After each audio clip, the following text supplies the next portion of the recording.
بسم اللہ الرحمن الرحیم۔ السلام علیکم ورحمۃ اللہ وبرکاتہ۔ ام المومنین حضرت سیداتنا عائشہ صدیقہ رضی اللہ تعالی عنہا سے روایت ہے، رسول اکرم شاہ بنی آدم صلی اللہ علیہ وآلہ وسلم نے ارشاد فرمایا، رشتہ داری عرش کے ساتھ لٹکی ہوئی کہہ رہی ہے، جو مجھے ملائے رکھے گا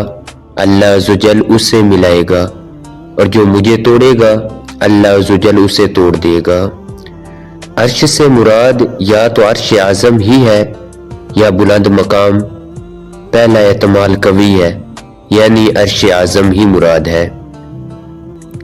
رشتہ داری کا کلام کرنا دو معنی کا احتمال رکھتا ہے، یا تو یہ بطور خبر ہے یا بطور دعا۔ پہلی صورت میں یہ معنی ہوں گے کہ رشتہ داری عرش کو تھامے ہوئے ہے اور خبر دے رہی ہے کہ جو رشتہ داروں کا حق ادا کرے گا وہ اللہ عزوجل کی بارگاہ میں قرب پائے گا، اور جو ادا نہ کرے گا یا ان پر ظلم کرے گا وہ اللہ عزوجل کی رحمت سے دور ہو جائے گا۔ اور دوسرا معنی یہ ہے کہ رشتہ داری عرش کو تھام کر یہ دعا کر رہی ہے کہ اے اللہ عزوجل، جو رشتہ داروں کا حق ادا کرے تو اسے اپنی بارگاہ میں قرب عطا فرما، اور جو ادا نہ کرے یا ان پر ظلم کرے اسے اپنی رحمت سے دور کر دے۔ وہ رشتہ دار جن کے حقوق ادا کرنا ضروری ہے ان میں ذی رحم رشتہ دار داخل ہیں۔ ذی رحم محرم سے مراد ایسے قریب کے رشتہ دار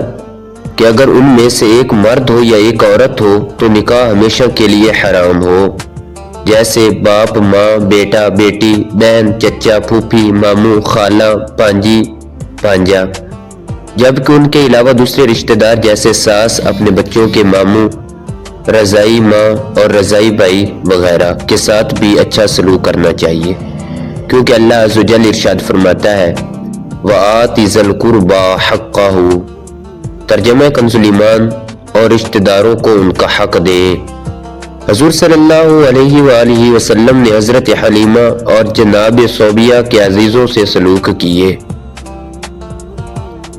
اس نے اخلاق کے پیکر محبوب رب اکبر صلی اللہ علیہ وآلہ وسلم کی سیرت پاک میں ذی رحم اور دیگر رشتہ داروں کے ساتھ حسن سلوک کے کثیر واقعات موجود ہیں۔ یہاں مذکورہ بالکلام کی مناسبت سے دیگر رشتہ داروں سے متعلق دو واقعات ملاحظہ کیجیے۔ جنگ اوطاس میں حضور صلی اللہ علیہ وآلہ وسلم کی رضائی بہن اور حضرت سیداتنا حلیمہ سعدیہ رضی اللہ تعالی عنہا کی صاحبزادی حضرت سیداتنا شیمہ رضی اللہ تعالی عنہا بھی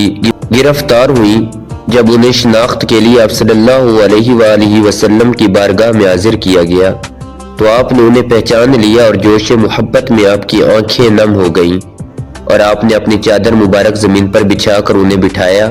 اور کچھ اونٹ کچھ بکریاں دے کر ارشاد فرمایا تم آزاد ہو، اگر تمہارا جی چاہے تو میرے پاس رہو، اور اگر اپنے گھر جانا چاہو تو میں تمہیں وہاں پہنچا دیتا ہوں۔ انہوں نے اپنے گھر جانے کی خواہش ظاہر کی تو انتہائی عزت و احترام کے ساتھ انہیں ان کے قبیلے میں پہنچا دیا گیا۔ جنگ اوطاس کے موقع پر آپ صلی اللہ علیہ وآلہ وسلم اموال غنیمت کی تقسیم سے فارغ ہو گئے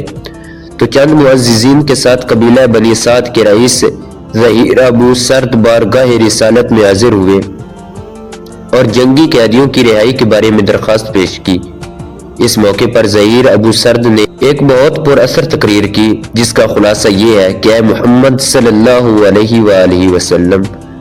آپ نے ہمارے خاندان کی ایک عورت حلیمہ کا دودھ پیا ہے، اور آپ نے جن عورتوں کو یہاں قید کر رکھا ہے ان میں سے بہت سی آپ کی رضائیں پھوپھیاں اور بہت سی آپ کی خالائیں ہیں۔ خدا کی قسم، اگر عرب کے بادشاہوں میں سے کسی بادشاہ نے ہمارے خاندان کی کسی عورت کا دودھ پیا ہوتا تو ہمیں اس سے بہت زیادہ امیدیں ہوتی، اور آپ سے تو اور بھی زیادہ ہماری توقعات وابستہ ہیں، لہٰذا آپ ان سب قیدیوں کو رہا فرما دیجیے۔ چنانچہ ظہیر کی یہ تقریر سن کر رحمت عالم صلی اللہ علیہ وآلہ وسلم اپنے خاندان کے حصے میں آنے والے تمام قیدیوں کو رہا فرما دیا، اور صحابہ اکرام رضوان اللہ تعالی عنہم سے بھی فرمایا تو انہوں نے بھی اپنے حصے میں آنے والے قیدی رہا کر دیے۔ ان میں سے سبق کیا ملا؟ سب سے پہلا سبق رشتہ داروں کا حق ادا کرنا بارگاہ الہی میں قرب پانے کا ذریعہ ہے، اور ان کا حق ادا نہ کرنا یا ان پر ظلم کرنا رحمت الہی سے دوری کا سبب ہے۔ دوسرا سبق یہ ملا کہ ذی رحم رشتہ داروں کے علاوہ دیگر رشتہ داروں کے ساتھ بھی اس نے سلوک کرنا چاہیے۔ تیسرا سبق یہ ملا